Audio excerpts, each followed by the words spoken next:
عويس وناكسن وبرنامج كان امتحانها شاه iyo sheeko qaybtiisii 17aad qaybtan waxay ku xiran tahay isla tii ka horeysay oo aan uga hadlayay waa maxay danaha Israa'iil ka leedahay kala goynta Soomaaliya Soomaaliya maanta waxa loo yaqaanaa ciid iyo calan dhul iyo dawlad huwan magacaas inkastoo markaan dib u laabano 1900 taariikhdu markay ahayd iyo sanadihii ku xigayba dhulka aan ciidda iyo calanka iyo dawladda u hayna maanta oo ahaa dhul bannaan una xirxirnaa gumays haddaba gumayska markuu soo galahayay waxa uu ku soo galay intuusan xooga ku qabsan heshiisiyo qabaa'ilada qaar uu la saxiixday qabaa'ilada heshiisyada uu la saxiixday maalmo kadib kuwana xabsigu dhigay kuwana adoon bay u ahaayeen oo adoonsanahay wadankuna wuxuu galay adoonsiga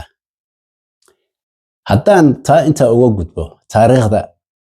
dhulka Soomaaliyeed waliba geeska gacanka cadmeed markaan u soo laabto taariikh mar walba in la xuso mudan baa jirta 1909kii wixii taagnaa baa maanta taagan xilligaas waa lagu fashilmay qorshihii la waday laakiin maantu yimid waliba isla sifihii buu ku yimid aan dib ugu laabto taas marka 1909kii ama 10kii markii la joogay waxa la isku diyaarinayay dagaalkii koowaad adduunka waxa la kala xiranayay positionada ama goobaha marinada ah Soomaad arag wadamadii marka awoodda soo yeeshay ama isbidahayay xilligaas iyo wadamadii si burburayay sida boqortooyada islaamka ee Cusmaaniyada iyo Jarmalka markaa soo kacayay baa waxa ay ahaayeen dhinaca kalena waxay ahaayeen Ingiriiska iyo wuxuu horbooday haddaba marinka ugu muhiimsan Ingiriisku wuxuu ahaa gacanka cadmeed sababaha ugu weynaana waxay ahayd ciidamada ama taakulada uu rajeynayay inuu ka helo wadamada uu gumaysan jiray ee dhaca bariga fog sida koonfurta Asia ama bariga fog oo ka sii shisheeya Australia marka la gaaray marinka uu ay higsanayeen waxay ahayd marinka Canal Suez inkastoo Canal Suez xilliga la furay laakiin badda waa marin bay u ahayd oo Masar baa ciidamadiisu joogeen wada isku xiran bay ahayd marka wadamadii marka dhinaca kala ahaa ma ahan Ingiriiska waxa ay ku fakareen inay marikaas ay ka helaan goobo ay ku kala goynayaan gacanta ama taageerada uga imaan doonto wadamada Yurubta dhinacaas bariga fog ama koonfurta Asia qorshaha ay marka dejiyeen Turkiga iyo Jarmalku waxay ahaayeen in saddexda wadan ee hadda aan u naqaano wadamada laakiin markaas ahaa Soomaaliya iyo Eritrea in gacanta lagu dhigo oo ayagu kumaysan dhigi karin dhinaca marka la eego dhinaca kale badda cas marka la fiirsho Sacuudiga oo kale boqortooyada Cusmaaniyada xilliga ka sii talinaysay oo ayaga joogay marka wadamada ay meesha ay rabeen inay ka kiciyaan dadka fadhiya waxay ahayd Eritrea oo Talyaanigu joogay Djibouti oo Faransiisku joogay iyo dhinacan waqooyiga Soomaaliya oo markaas Ingiriisku joogay saddexda goobood bay waxay warqad ugu soo dhaween boqorkii Menelikh wuxuu dhintay 1909kii baa stroke ku dhacay 1909kii markuu stroke ku dhacay waxa xilka loo sii tababarayay wiil uu awow u yahay Lij Iyaasu la oran jiray Lij Iyaasu wuxuu sii joogay oo loo sii tababarayay 2 sano kadib 1911kii baa buu dhintay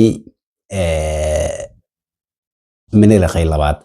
dibashadiis kadib waxa qorshihii la wareegay wiilkaas warqada loo keenay inuu baa la siiyey ofarka ah inuu wadamadan Djibouti Eritrea iyo waqooyiga Soomaaliya inuu weeraro goobna uu badda ka qabsado marka uu qabsana loo aqoonsanayo qorshahaas lagu dagaalgashay wiilkii yaraa Addis Ababa ka baxay wuxuu horuu uga dhaqaaqayaa harar buu saldhiganayaa oo inuu fuliyo ciidan ilaa 10,000 oo markii ugu horreysay ciidamadii uu wato Kirishtanka ahaydna calaamada Kirishtanka lagu daray calaamada Muslimka si uu colka duulaanka uu iskugu diyaarsho qorshahaas markay ogaadeen waa ayaga ay wadamada Faransiiska Ingiriiska iyo Talyaanigu ay afgambinayaan halkaasna wiilkii yaraa ilaa 1921 uu dagaalka boqortooyada Itoobiya dhexdooda ay ku jiray wiilkaas Oromo ahaa asalkiisu isla qorshihii weeye waxa meesha yaal qorshahan maanta u jeedno oo la leeyahay waa aqoonsi waa isla qorshihii tii maanta hore uu yimid Abiy oo laabada rabnaa waa isla qorshihii haddaba wiilkaas Oromo ahaa maanta Abiyna waa Oromo Soomaaliya waa markii ugu horreysay Oromo xukun qabsato waana laga riday hadda taariikhda taagan isla meeshii bay maraysaa nin Oromo ay yimid badda casbaa timid qorshihii baa yimid in badda cas loo helo dadkan gacantooda waliba qorshaha waxa ku jira sida waaga liijiyaasoo loogu yiri haddii aad qabsatid isla markaasaan u aqoonsanaynaa dhulkaaga inay ka tirsan tahay baa maantana loo oranaya Soomaaliya marka waxa meesha yaalla waa qorshaha taariikhiga ah weeye waxayse ku kala duwan yihiin maanta quwadihii adduunka oo galbeedka uu hogaaminayo waxa cad inay suuqa ka baxayaan Soomaaliya waxa rafanaya maanta waa ayagii maalintii hore meeshii ay ka rafanayeen Jarmalka iyo Turkiga Soomaaliya oo ay doonayeen badda cas wax kala gooye maanta sida muuqato waxa wada dhinacii kale oo galbeedka ah weeye waxa inay ku dhaqaaqaan raba marna Abiy badda cas baad leedahay soo istaag leeyahay waa qorshaha noocaas tii hore markay guulaysan weyday ba markaa nimankan iskeeneen haddaba qorshahani waagi hore oo xilliga hore marka loo fursho waa ka qatarsan yahay Soomaaliya maanta dawladaha dhisan xoog leh oo gacanka dhinaca kale ka jooga qorshahan la dejiyay oo ah in berbero la soo farayso Soomaaliya la wajahana qataraha sida nimanka jooga xuutiyiinta oo kale ama se wadamada la rabo heshiisyo qasab ah in laga fushado sida Sacuudiga oo kale oo ka cagajiiday arkayna adduunku dheeliga uu ku sugan yahay Soomaaliya wadamada noocaasa si loo abuuro khalkhal loo gasho si waxa la rabo looga gaaro Soomaaliya bay noqonaysaa in halkan la soo fariiso dhibaatada marka halkan ka imaanaysa maanta Soomaali kuma eg waxa ay saameynaysaa waa amniga wadamada dariska oo dhan Soomaaliya wadamada dariska oo dhan bay ku lug yeelanaysaa imaatinka meel kamid ah gacankan cadbeed ay yuhuud soo fariisato khalkhalka marka amni ee imaan doona ma ahan mid Soomaaliya kaliya saameynayso waxay ahaan Soomaaliya waxay noqonaysaa goob xuduudo ay ku hardamaan bay noqonaysaa waxdana ugu jirtana marka sida dhabta ah loo fiirsho waxa imaan doona adduunku wajigu u socdo waa loo jeedaa ma ahan wax aan la akhrin karin waxa dhacaya Soomaaliya laakiin ummadda Ilaahay ku manaysay garashadu waa inay u fakarto mustaqbalkooda dambe Soomaaliya mid way jirtaa oo arinta Soomaaliya ama Soomaalidu inaysan u fakarin mid waqooyi ilaa koonfurta siday ugu noolaan lahaayeen adduunkan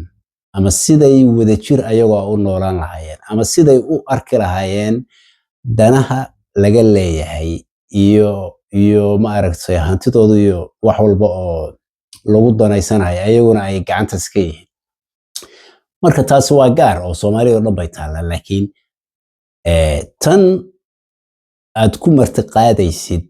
awoodaha caalamku inaad adigu u noqotid garoonka ay madax iskula galahayeen waa mid ka fog aragtida saliimka Soomaaliya waxyaabaha la isku qaldo waxa ah Soomaalida sharciga u degsan oo ah ma aragtay bay ku jirtaa wada hadalku waa ka fiican ummaduhu way kala bixi karaan qolo way soo eeda waa imaanayaan laakiin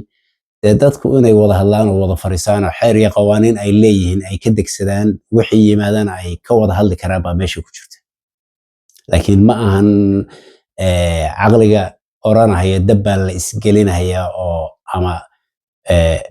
uusan ku ekaanin gobolka oo dhan ummadahoo dhanna saameynaya mustaqbalna la'aanna uu dhigayo qolo walba ma ahan Soomaali waxaan ka hadlayo Soomaaliya adduunka loolanku lagu jiro waa loo jeedaa wadamada cagaha la is saaraya ama diin ama salkana diin baa oo wax walba runta marka laga hadlo wax walba salka diin bay noqonaysa aragtiyaha la rabo in la riixo way ugu horeysaa islaamnimada marka waxyaabahaas oo dhan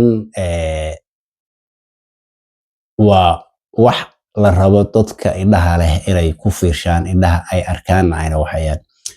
waxa imaanaysa mid dhinaca dhaqaalaha ah Soomaaliya oo waxa ugu weyn adduunka lagu tartamayo waa cad walba oo adduunkan ay qola sheeganaysa inay iyagu leeyihiin adiguna xor uma tihid kama baa mushtari kadib hadda saliid baa la sheegayaa lama soo bixi karo qalaalaasahan waxay lugtu ku haysaa taasay ku wanaagsan haddaad rabtid inaad ogaatid Libya inta aysan qalaalaasaha xukuumaddii aysan kala bixin oo labada garab aysan noqon waxa dhacday wadamadan la yiraahdo oo cadaadinaya Turkiga cadaadinaya Masar iyo Greega iyo Qubrus iyo Israa'iil oo kale inay ku heshiiyeen inay badda cas Mareykan Mediterranean Sea ay qotaan saliida ku jirta moogto baddaas oo qayb ku leeyahay waliba qaybaha ugu weyn uu ku leeyahay Turkigu baa la rabay si xooga in asoo aan laga talagelin laga shaqeeyo taas waxay keentay Turkigu inuu ayagoo dhanba intuu dhaafo oo heshiiska badda shidaalka badda uu la galo wadanka Liibiya heshiiska markuu galay Liibiya iyo Turkigu badda way isu soo gaaraan wuxuu dhexda ka jaray marka wuxuu dhexda ka jaray heshiiskii dhammaa oo ay wadeen qoladana ay wada galeen baa meesha ka baxay ka bixidda meesha ka baxay waxay keentay in barigii Benghazi ama magaaladii Sirta ama gobolkii heshiiskii uu la galay shidaalka ugu badnaayo dhanba lala go'o moogto ونكان حفص اللي هذا الفريسيو سيديو كلابي أرنتان أو تركيا لفتيجيسو شدالكو أنا لوكو صويانا ناس لكن تا شدالك وحا كوين تن أمنيكا كوين oo ah inay markii ugu horeysay yuhuudi gacan ka timaado si ay u sunduleyso ugu qasabto maamuladu inay dawladaha ka baxsan ama dagaaladan imaanaya in marinadii la kala qabsado marka waxay salka ku haysaa waa arinta noocaas yaan la ilowsanaan taariikhdana dib ha loogu laabto casharo badan baa ku jira marka maanta waxa la haystaa fursad aan berin la heli doonin ummadda Soomaaliyeed waa inay u istaagto iyo ummadaha kale oo muslimka ee Carabta ma salaam